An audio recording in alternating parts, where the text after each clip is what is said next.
Hi everyone, the name is Nat, this is Exceptional Individuals, and we are doing a deep dive today in how to get an autism diagnosis. I should do a couple of disclaimers because I know we have an international audience. We are going to be focusing on the UK today, simply for the fact that's the system I know best. However, a lot of the systems are very similar, and a lot of the advice I'm going to give today is also really similar. Whether or not you're looking for a diagnosis, this would definitely be useful. Whether or not you've had one and want to understand if your experience was similar to other people's, I suppose I should kick off with me. I have a master's in neuroscience. I support people with autism every day, and I have autism, and I've been diagnosed with autism. Admittedly, it was when I was 3. However, I have done a lot of research since then on how it works in adults. Today is a very safe place to ask questions. There are so many different kind of ways and avenues and pathways to get to the end destination. That's why we are taking a bit of a light touch today, but I'm hoping it will still be really useful. All right, we've got, I'm autistic, I want to refresh my memory. Thanks, April. Were you 4 when you got diagnosed? I remember you were quite young as well. Oh yes, I was 4 when I was diagnosed with autism. My brother diagnosed it when he was 2, nearly 3. Today we are focusing on autism, though honestly, it's similar for this and ADHD, a bit different for dyslexia and dyspraxia. Here's a picture of me for credibilities. Look, oh, me in my lovely TEDx uniform, yay. That was fun. The world needs to hear what I have to say.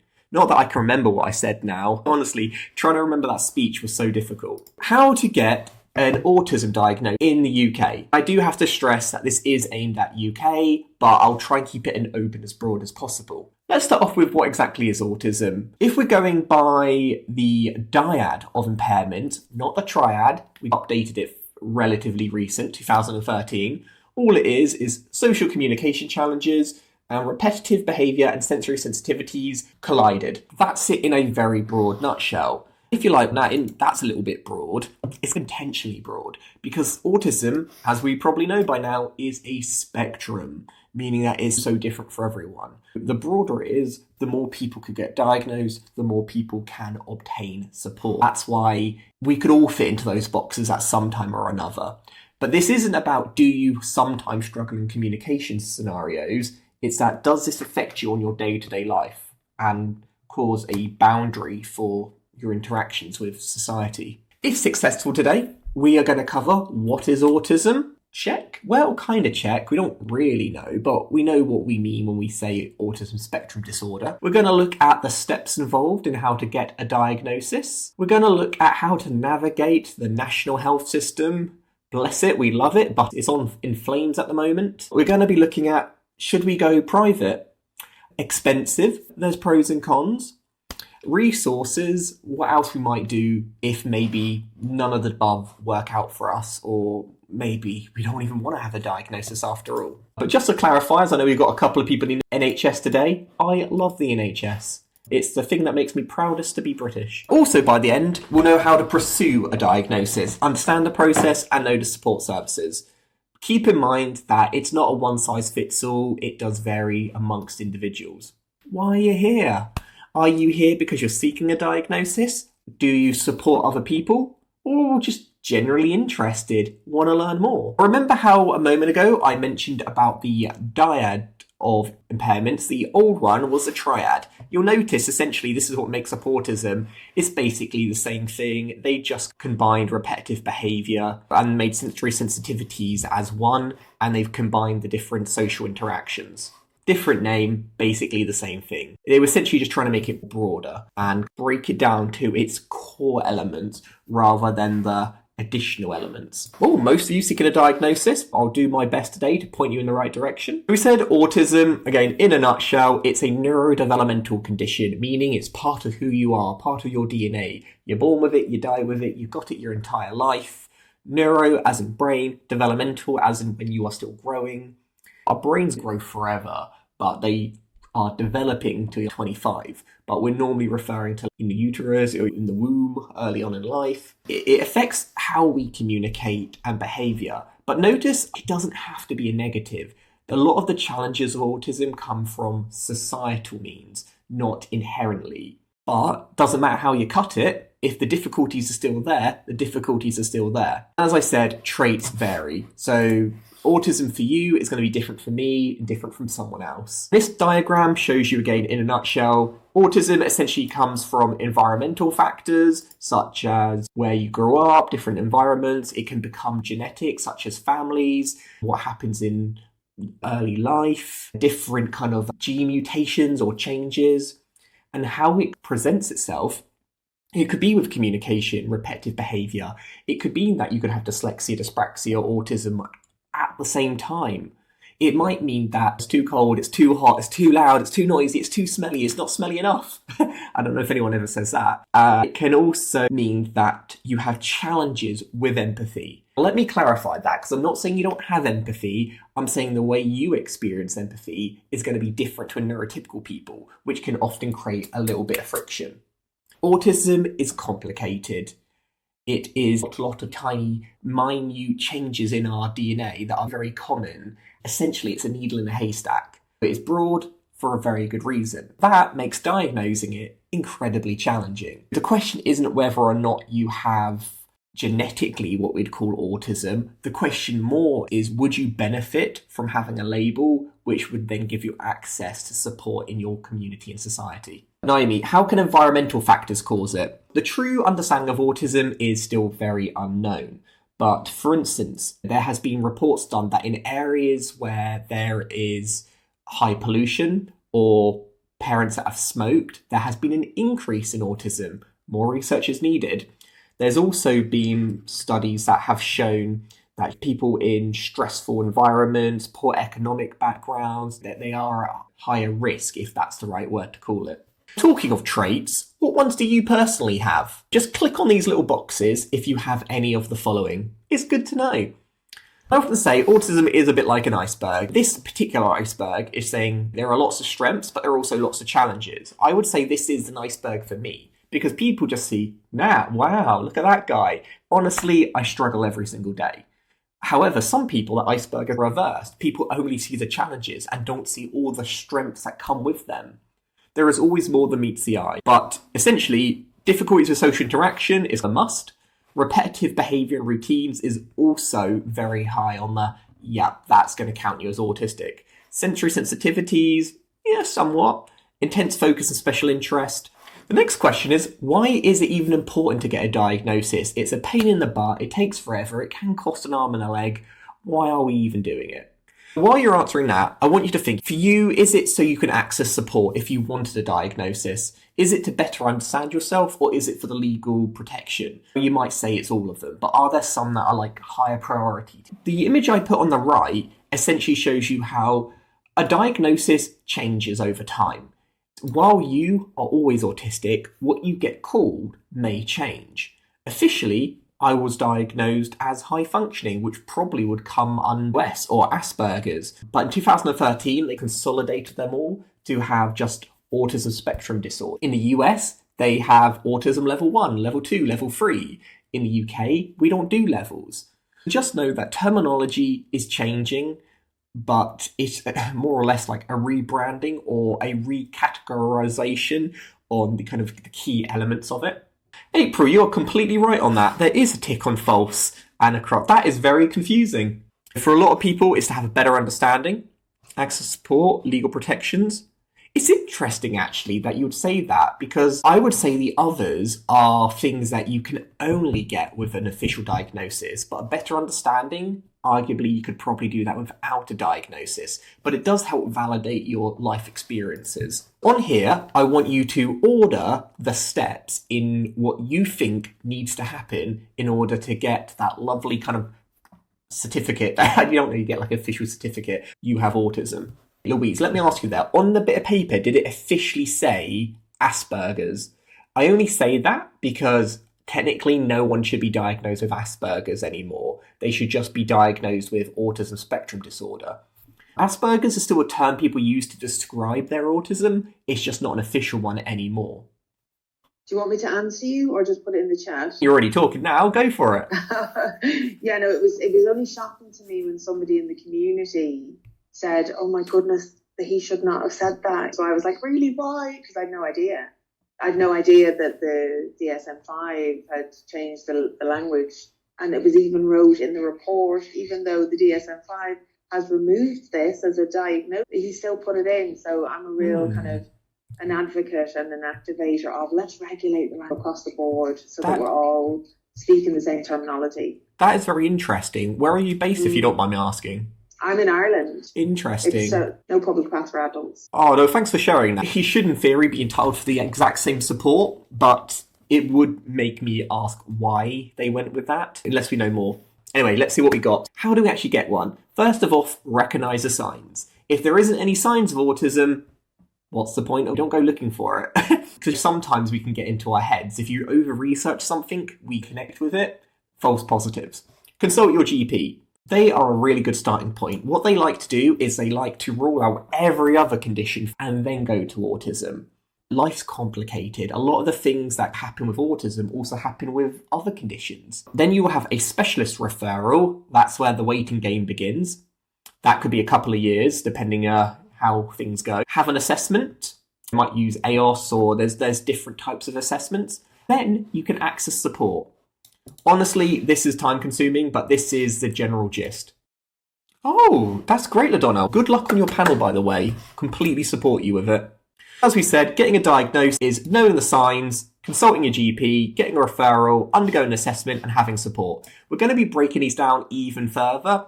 For instance, what signs are important? What I would do is think, what would I call on my quirks that are vastly different to neurotypical people around me?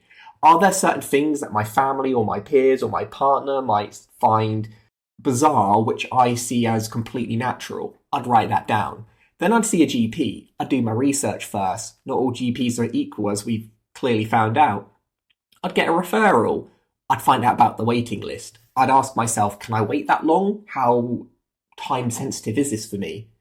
Then I'd have my assessment. I'd want to make sure it's done by a qualified, verified professional, and then make sure that if I go through all of this process, is there actually support in my area? Because sometimes you go through the whole process and need to. These little images, by the way, if you think they're a bit random, these are some of the things which I would say are signs or quirks of autism. Are they stereotypical? Yes, they are, but stereotypes come from somewhere. It might be an affinity for repetitive behaviour.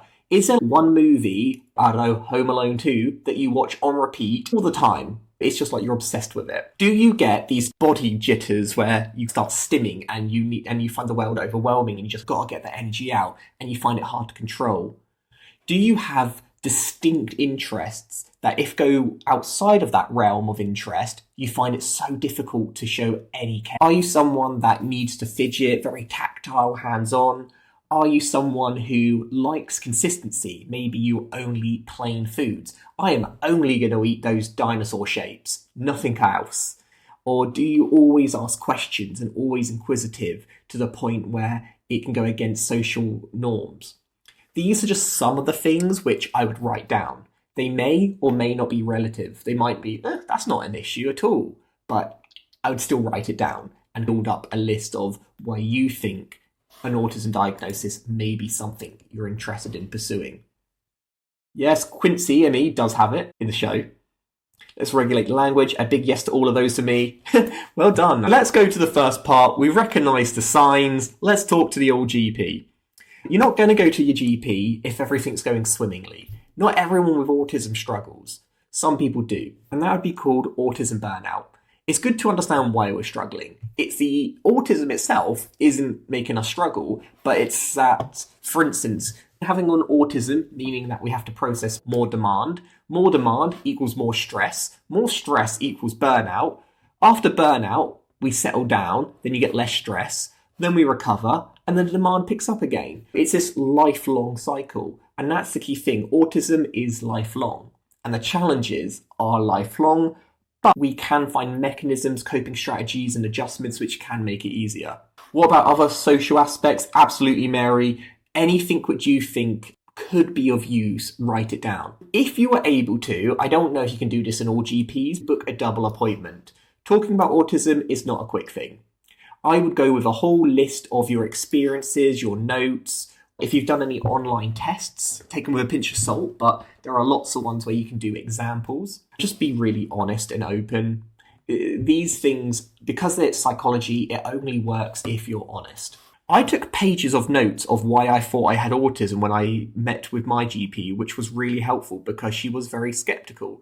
Honestly, they will be, because autism is a bit of a buzzword these days. It's in all the media and the papers. They probably, I would imagine, GPs have seen a massive spike in people who think they have it. The waiting list is so blocked at the moment, they only want to put people forward who would actually benefit. If you can come really researched, professional and ready, it does show a real understanding. April likes playing a French song on repeat. I will check that out. I'm the same with the Beatles, to be honest. I listen to them every single day, all their albums. I love them. Have you ever discussed autism with your GP before? Yes, no, maybe you're planning to.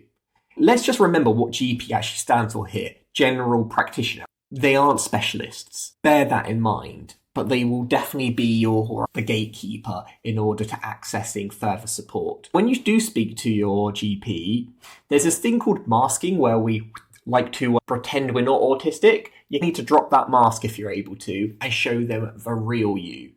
It's like there's no point going to the doctor and saying, I'm not in any sort of pain, I'm fine, I'm managing. You've got to show them the real, authentic you. But let's say the GP's like, all right, we're onto something here.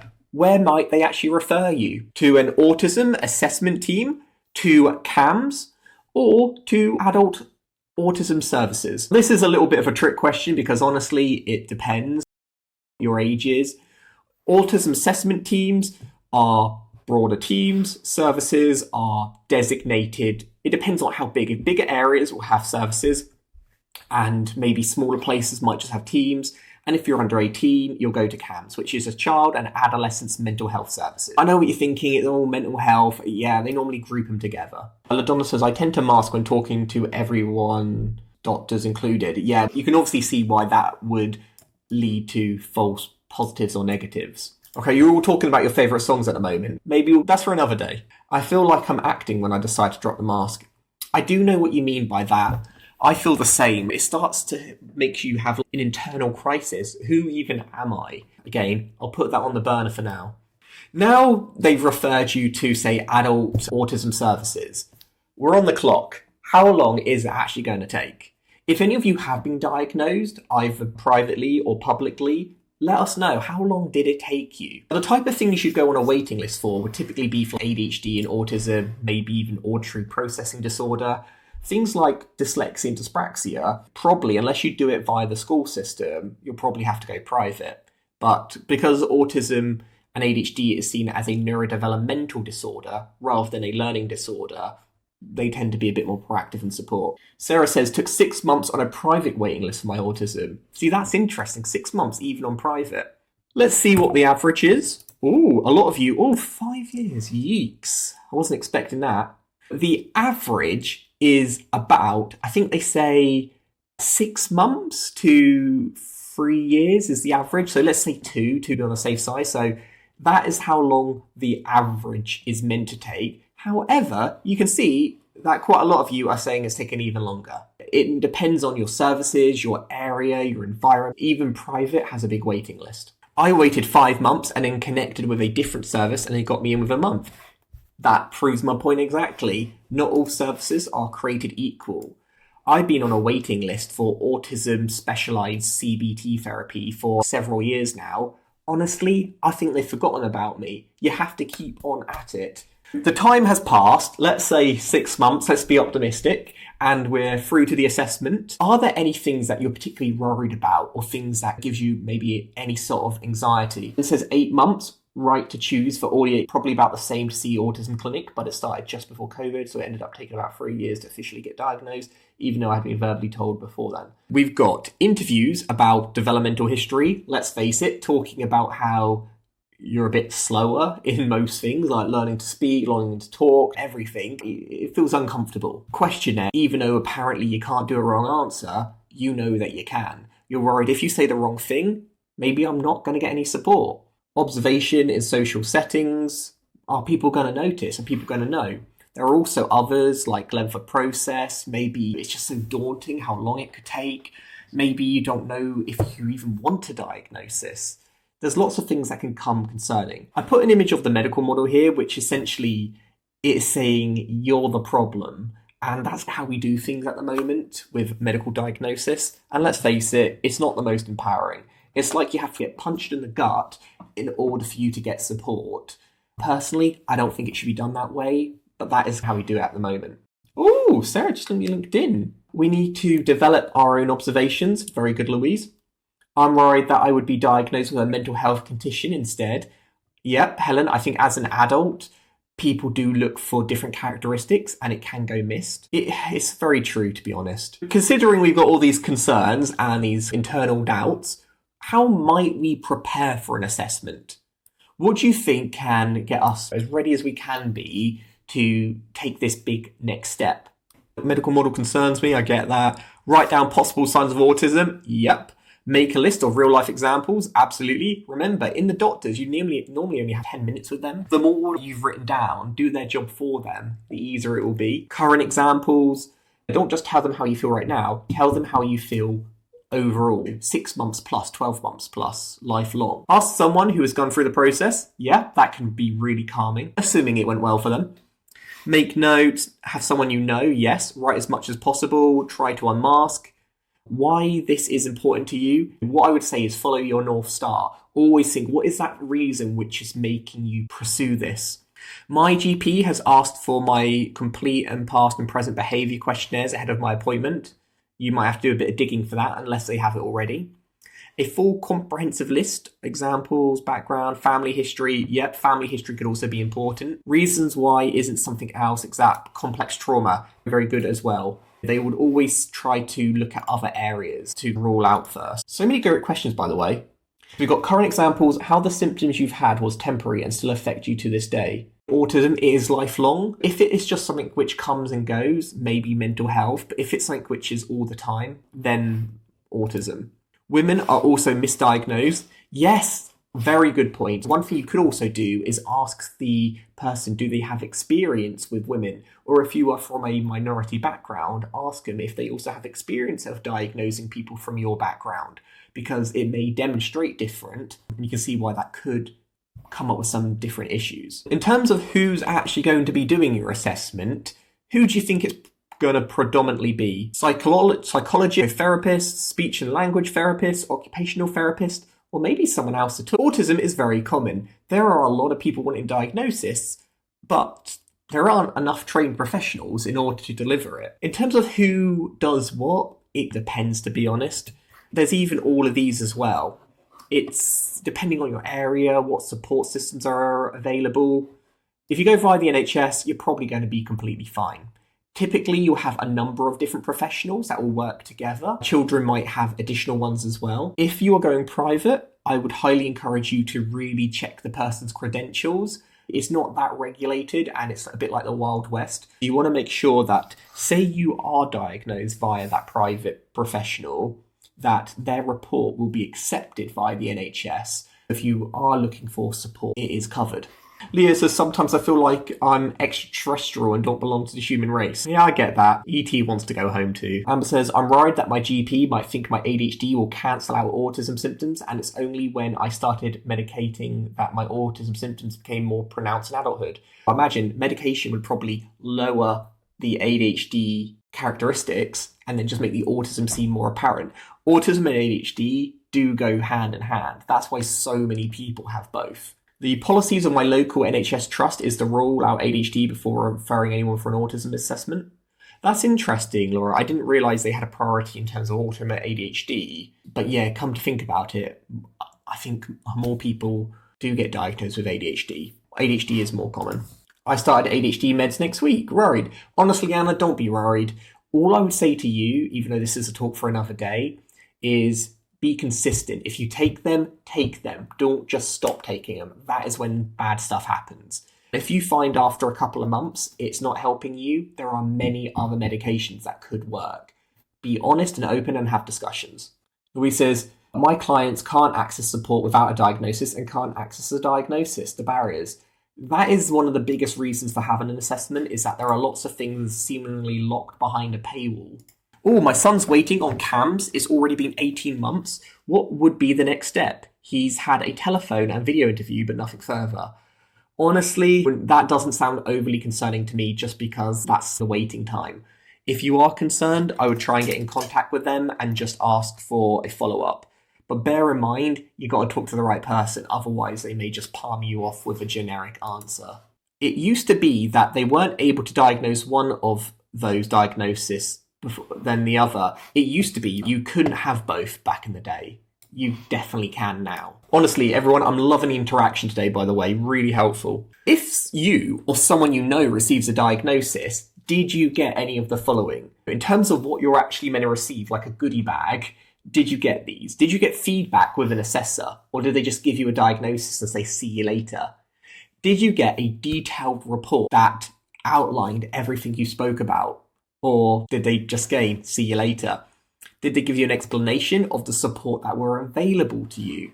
Other things could include referral to specialists, therapy or coaching, local support groups, or guidance for adjustment. You've got to make sure that they don't just give you a diagnosis and out the door. Otherwise, what's the point? A lot of you got a detailed report. I think that's the bare minimum. Feedback, I would say this is essential, so really push for that. Explanation of support options, I don't expect they would be complete experts in every area, but you'd like to think that they would still have a good foundational knowledge on what's available. When it comes to this section, they look at obviously the medical model and the social model, and this is about coming to accept yourself and look at the support and accommodations that may be available to you. All right, let's quickly check. What would be the difference between feedback and the report? The report essentially is a big blocky bit of information that could make zero sense to you, but feedback would be, all right, let's have a chat. What does that mean? It's the similar why people go to, say, Bible classes, because they don't understand it. Or the reason you might watch a what actually happened in this movie YouTube video. It just breaks it down a bit more. Psychiatrist sent me apps for my phone, which really help. Yep, that could be one example. April doesn't remember. Neither do I, to be honest. Oh, different books. Yep, that could work. Great examples, everyone. Let's say, for instance, no diagnosis is given. What do you even do then? There's a few things you could do. You could discuss alternative explanations. All right, fair enough. I don't have autism, but something's going on. If not this, then just because I don't have autism doesn't mean the problems that I originally came here with have suddenly vanished. Next, seek a second opinion. Doctors are not all created equal, okay? We have different life experience, different backgrounds. It's okay to ask twice. 3 times. Ask as many times as you want. Obviously, that could take longer, but it's okay to get a second opinion. Just know that it will take more time. Access support based on individual needs. The last option is, all right, fine. I don't have autism per se, but I still have something. I'm going to still find support for these characteristics which I'm struggling with. Oh, Naomi says, for dyspraxia, I got a report and helped me that was what I needed to go to uni, but no referral to other professionals that could help in everyday life. I do find that tends to happen. They'll do half a job, but they won't give you everything. Oh, in the US, the rumour is that the diagnosis of autism is related to providing vaccine shots, such as chickenpox to children before the age of 4.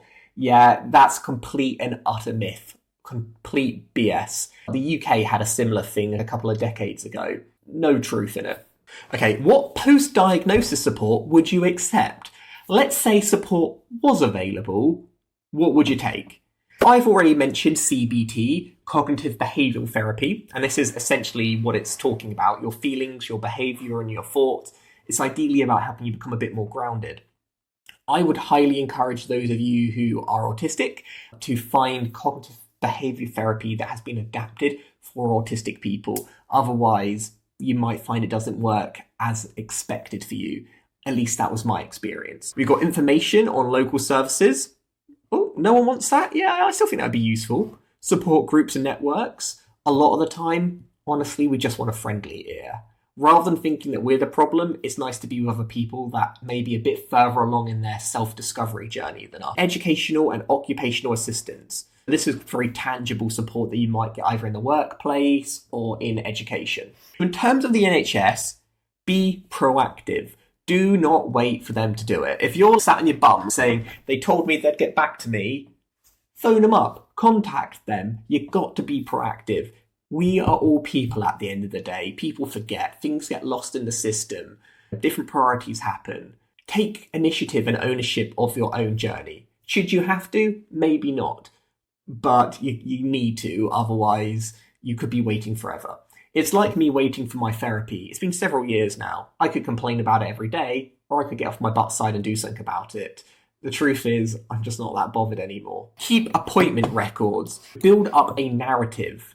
If you think that this is being ridiculous now and you've had lots of appointments, you've seen different people, build up a story and show them what you're going through. Now you might say, wait a sec, something isn't right here. We can do this a different way, or maybe even speed it up. I don't know. Lastly, know your rights. Don't be taken for a fool, yo.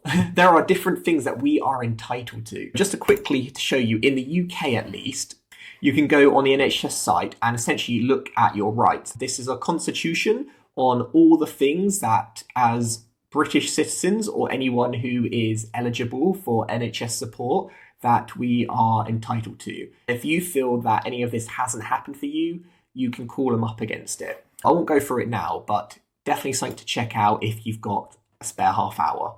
CBT has always seemed extremely toxic, not being ADHD aware, I expect, and I have counselling qualifications. Yes, DBT is supposed to be better. I think so as well. My therapist is supposed to get better. Yes. Oh, thanks, Jesse. I did do a video on that. Do check out our YouTube channel. I do agree on this as well. I really struggled with CBT. Bedtime reading, absolutely. See, it's a nice one. Looks like the guidance are for NHS England. NHS Scotland is a separate entity. Very true. Yes, that guidance was for England. They're very similar, to be honest, but obviously if you go quoting England to the Scottish people, it's not going to have as much weight. Oh, the Goblin tool. I have heard of that. Let's say you're not happy with your GP. You can request a new one.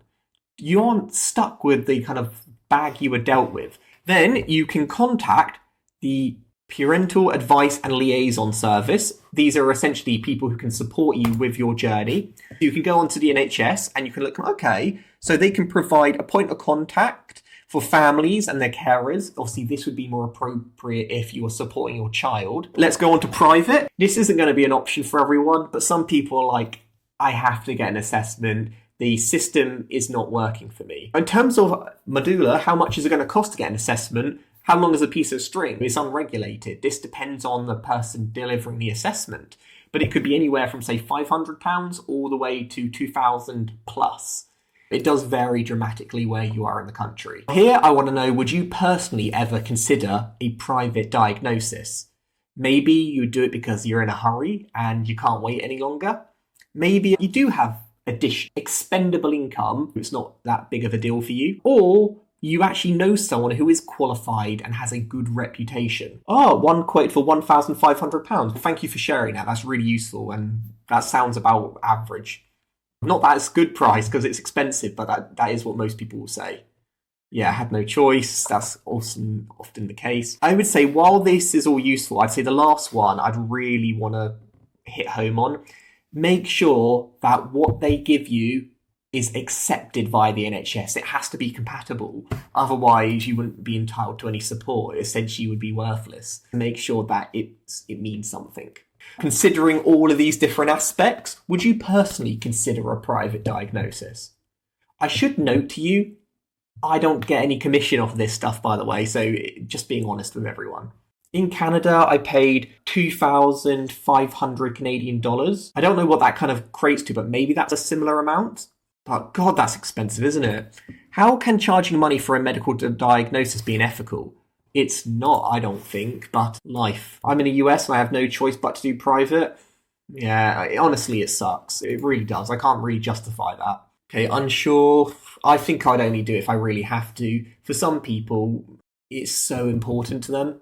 What is your opinion on the future of charging? I think it's a slippery slope. The more we normalise private assessments, the likelihood that the NHS is going to feel that it isn't required to give them as freely and as easily as they currently do.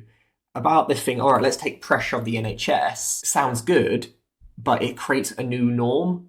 And I think it's a slippery slope into kind of going backwards with universal healthcare. my opinion. But if you do want a private assessment, find someone who's qualified. Check the NICE adherence. This is a list of, again, guidelines that everyone should follow and adhere to. Again, really light reading, but there is guidance available. Look for reviews. Make sure they're trusted and real reviews. Experience with NHS psychiatric service has been poor in the past, frankly traumatic at times. Private referrals seem to take into account the social model.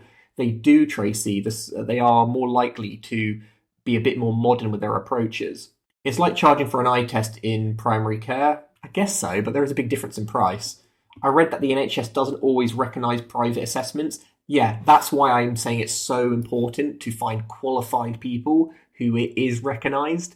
I would hate for you to spend thousands of pounds just for them to not recognise it, particularly if you're looking for, say, medication or something, and have to go through the whole process again. So in terms of resources, in the UK, the National Autism Society is a great starting point. They have lots of research and information on this.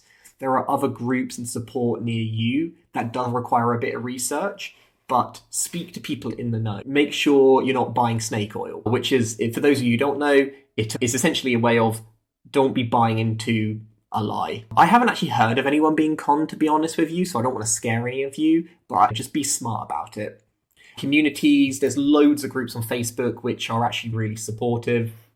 Oh, what we got here? It says, my ex went private for his ADHD and it was a couple of grand. Then the meds are about 200 per month too. Yep, medication is a lot for ADHD. Also, if you go private, the doctors won't do shared care. He's also autistic, but you wouldn't want to pay for a couple of grand for that. Yeah, you've got to think ultimately private is about making money. Healthcare is a business, and at that, it comes with its own problems. Can you cover right to choose, please? I'm not an expert on that, so I can't go into too much detail, but if any of you do have any information on that, do share. Essentially, it's meant to help you have more choice and autonomy.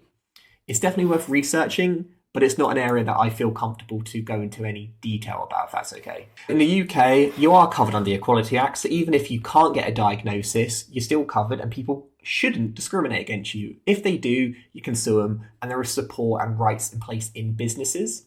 We talked about where you could get adjustments if you are diagnosed. If you are diagnosed, you can get them in work, in education, in different services. If you're not diagnosed, you can still get it in work, but you may not be able to get it in other areas. LaDonna says, my podcast. Do share your podcast. So in terms of the summary, recognise your signs, consult your GP, understand the assessment process, and access the support. These are essentially the 3 or 4 key points to gaining an assessment. It's different for everyone. Go in prepared. I'm curious to know from this webinar, what is your next step? Are you going to schedule a GP appointment? Are you going to reach out to your networks and keep learning more? Or are you going to do some more learning yourself? There's not a right or wrong answer. It's just about doing your research, being informed, and asking yourself what's right for you. I'm going to the GP, thanks. Honestly, that's great. There's no harm in going to the GP just to get an opinion from them. I'm not a doctor, but I do encourage you to seek one if this is an area which you are curious about. If you are in the UK and in the workplace with a diagnosis or without a diagnosis, remember, as I said, you can get support. You do not have to have a diagnosis in order to have adjustments. You can just sign up for a workplace needs assessment on our website, completely free. If you want to learn more about that, do check out our website. Unfortunately, it's only available to those in work and those in the UK, but if you are eligible, I highly recommend it. Any last comments, thoughts, and opinions? Oh, the ADHD Animal. I will check that out, LaDonna. Let's have a little look at that podcast or the charity's website. Brilliant. Okay, I think I have heard about this, actually. I have heard about this. Maybe you've told me before. I'll have a look at that afterwards. Here's a YouTube channel if you do want to watch our videos. If any of you want to find out whether or not you have characteristics of autism as a starting point, you can check out our online quiz here, which is a good starting point. This isn't going to tell you if you have autism, but it will give you some food for thought that maybe you might want to print out and send to your GP. And if you want to get in contact, here we are. Add me on LinkedIn. Send us some feedback if you found today useful. I hope you have a great rest of your Thursday.